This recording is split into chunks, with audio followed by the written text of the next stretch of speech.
If Jamb is truly transparent, Mr. Kwele, I ask you, where is the reports of the technical glitch that affected the 150-something centers that made Jamb redo the exams? Can you release that technical reports to us first? That's the first question. Because you see, when we talk in this country, we think, we just talk. See, and I would also like that technical report to even come out for INEC for the last election. If you want me to take this, your report of 6,400 biometrics, tell Jamb, Professor Oluyede, I challenge him to release a comprehensive technical report of what transpired when they gave people error in their examination sheet that caused people to have to rewrite Jamb that day. Because if people in society did point that out, then no case. The education sector, the soul of education sector is in trouble. And if we don't rise to the occasion and do something drastic, peradventure, call for emergency in the education sector, we will be in trouble. Most of the children you see today parading certificates are carrying fake certificates. Universities are not exempted. The Jamb processes and the people that takes exams, they've done everything possible to beat the system of Jamb. I can tell you, without missing word, that this country owes Professor Oluyede a lot, because the man had done everything possible to bring integrity to Jamb examination. I don't speak for them. I will never speak for them. But I'm just telling you what I discovered is mind-boggling. 80% of the malpractices, the culprits, the people championing it are parents. And most times, the same people that comes on the tube to say, oh, their child did this and Jamb did this, all false. By the time they investigate them and find out that they are lying, they will go behind and start begging. So the education sector is in trouble. The certificate that they are parading is nothing, is wishy-washy. And we need to do something real quick. My committee did investigate thoroughly, and I'd like to start with, if I have time, to just give you a peep on our focus, what we were focused to do before. Yes, sir.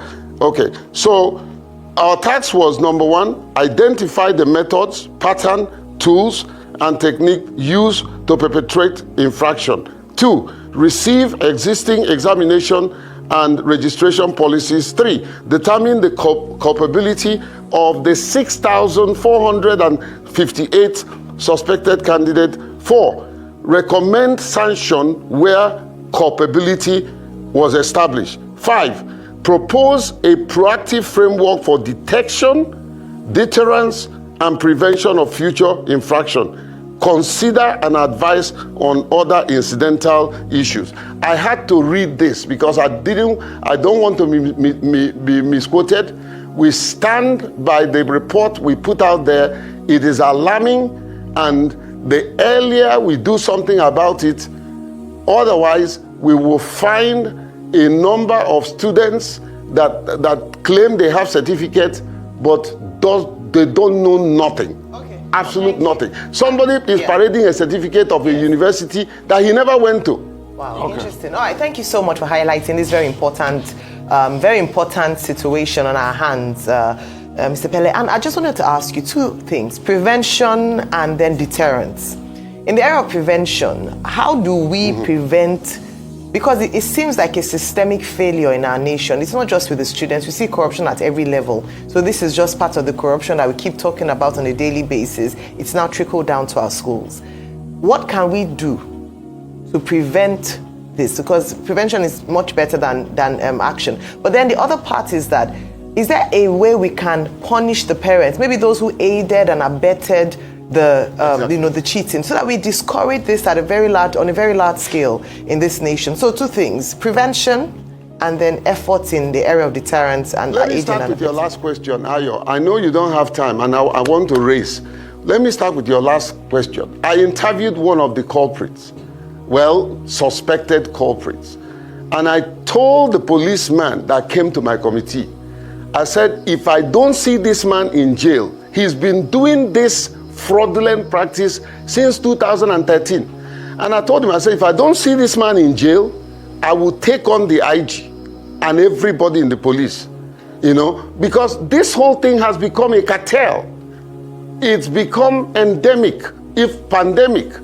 And if we don't hold somebody accountable and throw them in jail as a deterrent, we will see other people doing it. Let me go to prevention, and I'll read exactly what we say. Strengthen mobile-first self-service platforms, digitalize correction workflow, tighten disability verification, and ban bulk school-led registration. I read exactly what we presented in summary. Prevention is better than cure, they say. And if we don't put these measures in place, the AIs of this world are ravaging the systems. Let me say this, because we interrogated even the staff of Jamb, and Oloyede gave me and the committee free hand. I have 4 vice chancellors, a technology expert from that worked with Microsoft that was the lead in Africa, Commissioner Fatai, Professor Yahuzi, the former vice chancellor. These are experts. Professor Tanko, who is the current vice chancellor of University of Jos. These are, and I was humble that I was able to lead these professors, and we got the right prevention solution for this. We need to ban GBT centers that are fraudulently creating this thing. People are making millions. You will see a young person, there's a young lady with millions in her account. He said, oh, I've been doing this for years, you know, and yet he's walking around free. We need to nip it in the bud. There was a recommendation that we made, which I would like to read. Okay. Cultural reorientation. I would like to come in. Yes, go ahead, Hussein. I have many things against this. I have many things against your report. And I put it to you, Mr. Ekpele. You haven't read it, Hussein. No, I've gone through it. You haven't read it. No, let me talk now. You have not read the report. It's not been released. Would you allow me talk, Mr. Ekpele? Go ahead. Mr. Ekpele, I put it to you. You're my friend. Go ahead. I put it to you that this is an attempt to make Jamb look good after the shenanigans of Jamb in May, where Professor Oloyede had to cry on TV and apologizing to Nigerians. Because if Jamb is truly transparent, Mr. Ekpele, I ask you, where is the report of the technical glitch that affected the 150-something centers that made Jamb redo the exams? Can you release that technical report to us first? That's the first question. Because you see, when we talk in this country, we think, we just talk. See, and I would also like that technical report to even come out for INEC for the last election. If you want me to take this your report of 6,400 biometrics, tell Jamb, Professor Oloyede, I challenge him to release a comprehensive technical report of what transpired when they gave people error in their examination sheet that caused people to have to rewrite Jamb that day. Because if people in society didn't point that out, then no case. Secondly, you said you had over 192 AI cases in an exam where about 1.9 million people took the exams. You know, that's a very negligible outcome. And you say you had 6,400 biometric cases in an exam where about 1.9 million people took it. If you also extrapolate the calculation, it's 0.000 something or 0.3 something. You know, it's a very negligible outcome. So I'm not saying the examination malpractice is going on, but Mr. Ekpele, this is an attempt just to cover what happened initially.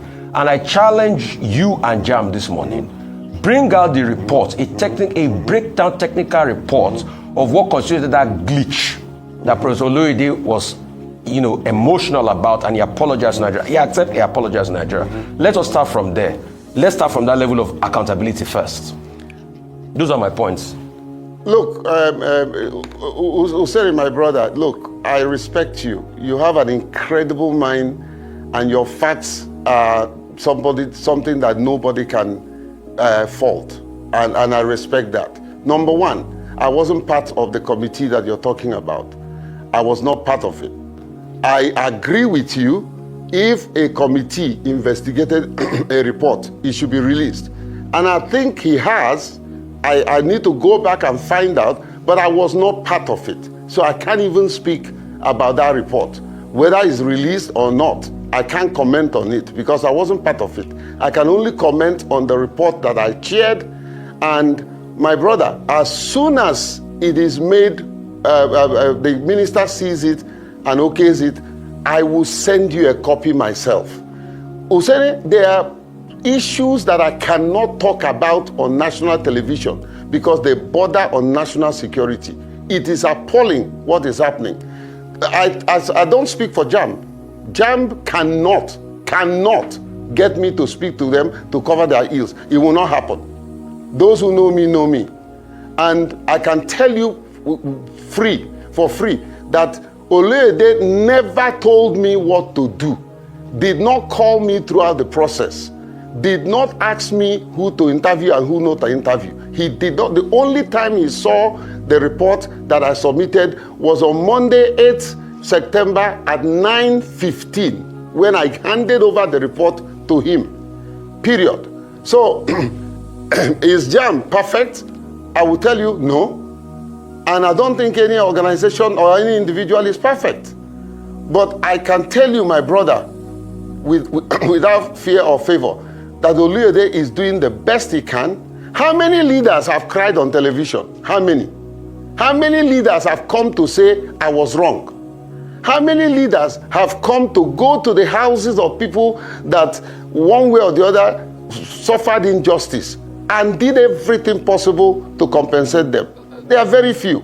There are very few leaders like Oloyede. Mr. Pele, I will go back to him. I will go back to Mr. him. Pele, I'll go back to him and demand what you're saying. Yes, and for also, I would also like to see if system logs were actually analyzed. And we also want the system logs for the infraction on the system that caused the error in the first place. Jamb needs to give us a comprehensive national report on that before we know that, yes, there's integrity we want to for see. Context. Look, my friend, you will win a journalistic award for this question. I have somebody who was my subcommittee chairman on technology. He is a Microsoft lead on cloud in Africa. 54 countries reports to him. I'll be more than happy to ask him to come on your show so that he can explain to you. We followed every due process from the back end. Yes, I go ahead, sir. Mr. Kele, I understand this subject very well. I know I'm involved in a sense, but I don't want to go into the details. Now, in May, when they had that UTME exam, there were technical glitches, Jamb admitted.